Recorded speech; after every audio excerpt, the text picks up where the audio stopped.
झालं काय, मागच्या 2 दिवसामध्ये इंडेक्स म्हणा, आपले निफ्टी इंडेक्स म्हणा किंवा काही स्टॉकच्या बाबतीमध्ये आहे ना, अचानक त्या म्हणजे इंडेक्समध्ये साधारणतः 400 पॉईंटची मुवमेंट झाली. आणि काही स्टॉक म्हणजे उदाहरणार्थ आय-टीचे, एच-सी-एल टेक्नॉलॉजी म्हणा किंवा इन्फोसिस म्हणा, या स्टॉकमध्ये भरपूर वाढ झाली. आता ही वाढ ज्यावेळेस होत असते, त्यावेळेस अगोदर आपल्याला ती चार्टच्या स्वरूपामध्ये आपल्याला ती दिसत असते. म्हणजे थोडक्यात स्ट्रक्चरमधून दिसत असते किंवा प्राइस सेक्शनमधून दिसत असते. आपल्याला गरज असते ती फक्त काळजीपूर्वक पाहण्याची.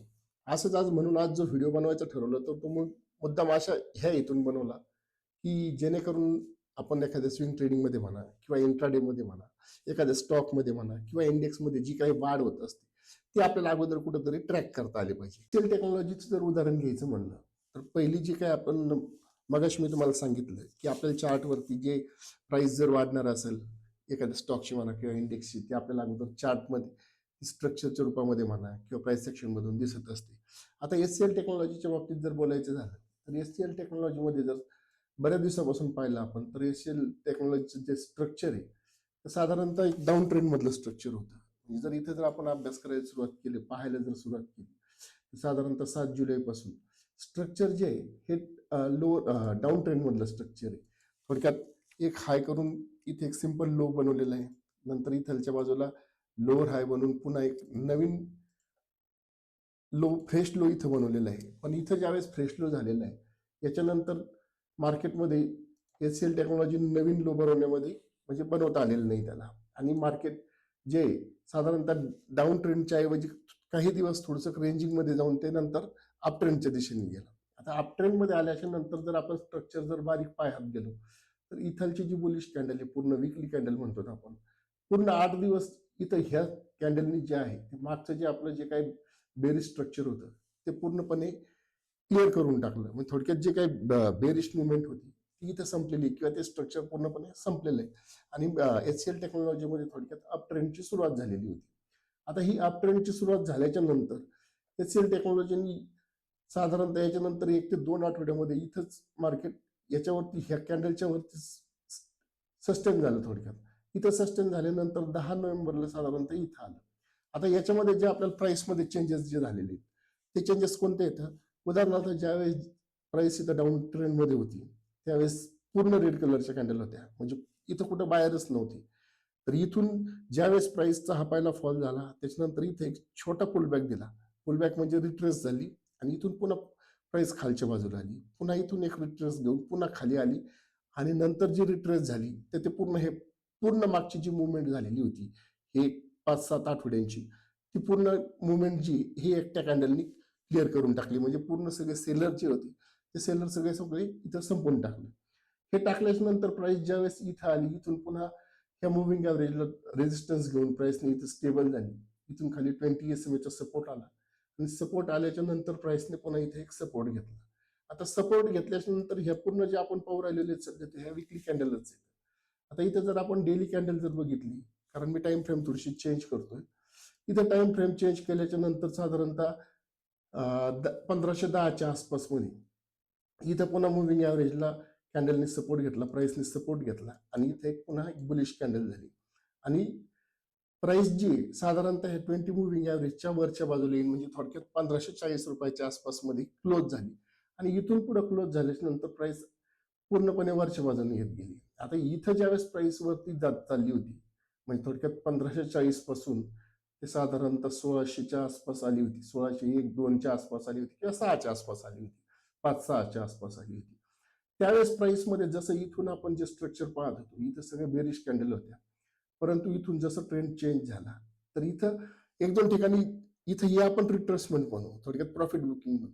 परंतु इथलची प्रॉफिट बुकिंग जी ही कॅन्डल प्राइसला जी आहे, एच-सी-एल टेक्नॉलॉजीच्या खाली तर जाऊ शकली नाही.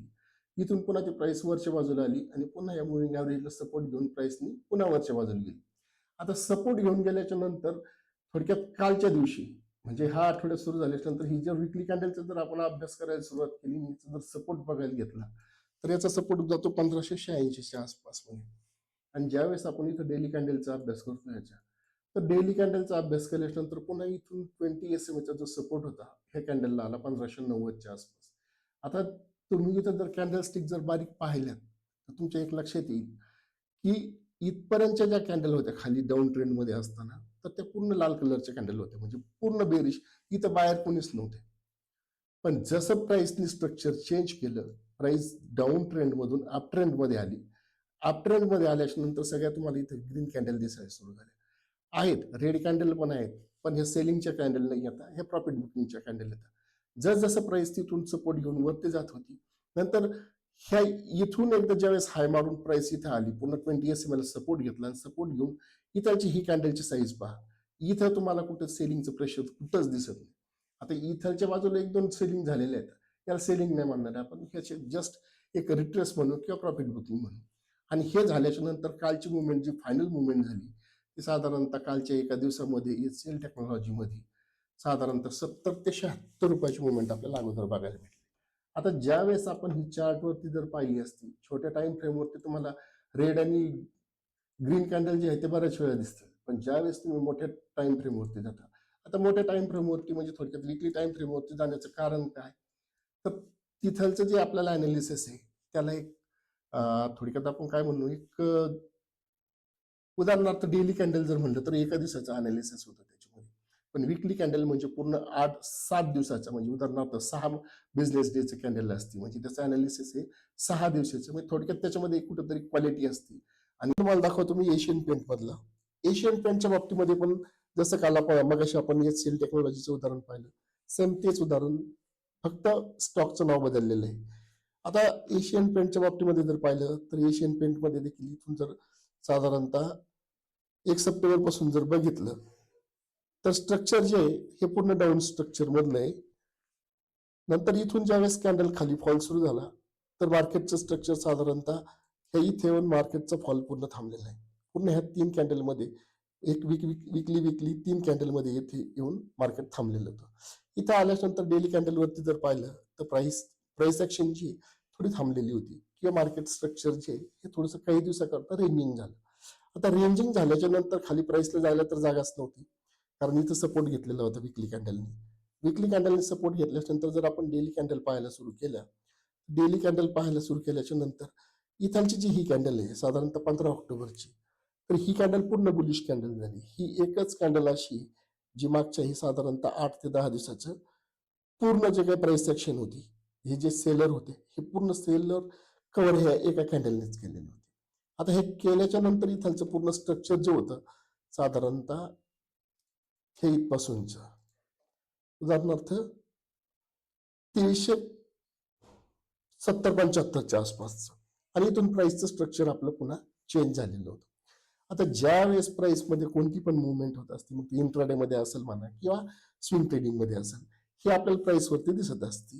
आता इथलची प्राइस, इथं बुलिश कॅन्डल सुरू झाल्या, इथून एक कॅन्डल सुरू होत होत होत इथपर्यंत आल्या, म्हणजे साधारणतः इथं आल्याच्या नंतर एक थोडस इथं प्राइस थोडीशी रिट्रेस झाली, आणि रिट्रेस झाल्याच्या नंतर मग इथून पुन्हा वरच्या बाजूने ब्रेकआउट झाला, आणि हे असं आपल्याला वरती एक व्हिडिओमधलं शेवटचं उदाहरण दाखवतो तुम्हाला ऍक्सिस बँकचं. जसं मगाशी मी तुम्हाला म्हणलं की ज्यावेळेस आपल्याला एखाद्या स्टॉकमध्ये म्हणा किंवा इंडेक्समध्ये अचानक एखाद्या स्टॉकची किंमत 40-50 रुपयांनी म्हणा किंवा 60-70 रुपयांनी किंवा 100 रुपयांनी वाढत असते, किंवा इंडेक्स अचानक 100-200 पॉईंटचा फॉल देतो, किंवा एक त्याच्यामध्ये बुलिश मुवमेंट होत असते, तर ती आपल्याला अगोदर चार्टवरती स्ट्रक्चर मधून म्हणा किंवा आपल्या प्राइस ऍक्शन मधून ती दिसत असते. त्याचं असंच एक उदाहरण आहे ऍक्सिस बँकचं, विकली चार्टवरती घेतलेलं आहे आपण ते. आता विकली चार्टचा ज्यावेळेस आपण ऍक्सिस बँकचा अभ्यास करतो, तर साधारणतः ह्या तारखेपासून, म्हणजे उदाहरणार्थ 16 जून पासून, 30 जून पासून तारीख घेऊ आपण, साधारणतः 30 जून पासून जर ऍक्सिस बँकची विकली चार्ट जर पाहिला आपला, तर तो डाऊन ट्रेंड मधला चार्ट होता. डाऊन ट्रेंड मधून 30 जून पासून जी चार्टची सुरुवात झाली, तर इथून 30 जून नंतर तो 18 ऑगस्ट पर्यंत साधारणतः 1050-55च्या आसपास येऊन थांबला. इथं आल्याच्या नंतर एक छोटीशी रिट्रेसमेंट घेतली, इथं रिट्रेसमेंट घेऊन पुन्हा तो स्टॉक इथे येऊन क्लोज झाला. साधारणतः हा जी तारीख होती 8 सप्टेंबरच्या आसपास मधला, 8 सप्टेंबरच्या आसपास मध्ये तो इथे येऊन स्टेबल झाला. आता इथे स्टेबल झाला हा विकली कॅन्डलमध्ये झाला, आणि इथून त्याची विकली कॅन्डलमध्ये त्यांनी सपोर्ट घेतला. डेली कॅन्डल जर आपण पाहिली, तर इथलच्या जे काही बेरिश कॅन्डल ज्या होत्या त्या अगदी छोट्या व्हायला लागल्या होत्या, त्याचं कारण एकच होतं की विकली कॅन्डलने त्याला सपोर्ट दिलेला होता. सपोर्ट दिल्यामुळं नंतर जे कॅन्डलचं स्ट्रक्चर झालं ते पूर्णपणे बुलिश कॅन्डल स्ट्रक्चर झालं. म्हणजे जर इथून जर आपण अभ्यास केला मागच्या कॅन्डलचा, तर त्या पूर्ण मोठमोठ्या कॅन्डल होत्या आणि पूर्ण सेलिंगच्या कॅन्डल होत्या. पण इथं आल्याच्या नंतर त्या सेलिंगच्या कॅन्डलला कुठेतरी एक प्रिव्हेन्शन झालं, थोडक्यात अटकाव झाला आणि इथून खालच्या बाजूला प्राइस काही गेलेली नाही ती. आणि इथे शेवटी 1 सप्टेंबरची जी विकली कॅन्डल आहे, तर इथे कॅन्डल थोडक्यात मार्केट स्टेबल झालं. काही दिवस थोडेसे काही रेंजिंगमध्ये गेलं. रेंजिंगमध्ये गेलं म्हणजे साधारणतः किती दिवस रेंजिंगमध्ये गेलं असेल, तर एक 10 ते 15 दिवसाकरता रेंजमध्ये राहिलं.